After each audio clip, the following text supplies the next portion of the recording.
I was cleaning out the villa I inherited from my grandfather when I discovered an old, worn-out coffin in the basement. As I got closer, I noticed it gave off a strange but pleasant scent. I assumed the coffin had to be some kind of antique.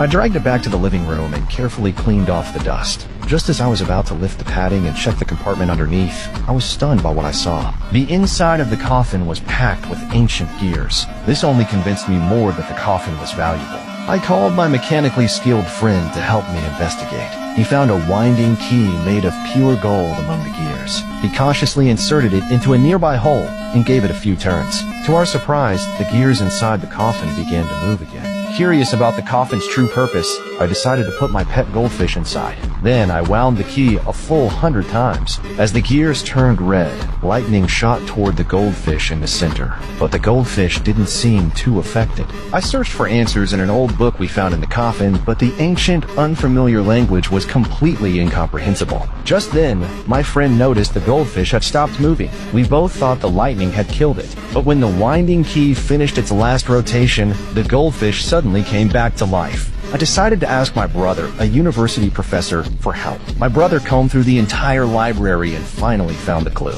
The coffin was apparently built by an ancient pharaoh to put himself into a temporary death-like state, but no one had ever figured out exactly how it worked. Boldly, I climbed into the coffin myself to test it out. My friend stood by with a video camera, recording the whole thing. As my brother wound the key tightly, red lightning surged toward me, and I instantly lost consciousness. My brother was thrown into a panic. Meanwhile, I looked in shock at my own body. I tried to touch my friend, but my arm passed right through him. Just as they were about to call for help, I suddenly sat up from the coffin. I described my experience of becoming a spirit. After 2 hours of mental preparation, my brother climbed into the coffin too. This time we wound the key 200 times. My brother's soul left his body.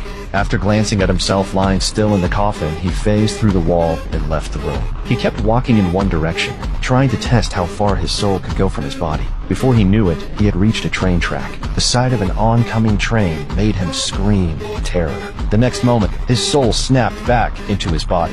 When it was my friend's turn, his disabled legs miraculously worked while in spirit form. He walked through a wall and happened to see the girl he liked arguing with her boyfriend. He looked at her with pain in his heart, wanting to wipe away her tears. But just then, the winding key reached its final turn, and his spirit slowly faded into the air. After taking turns with the experience, the three of us shared what we had gone through, but my brother warned the others not to try it again, since we still didn't know if the coffin had any side effects. But excited, I ignored the warning completely.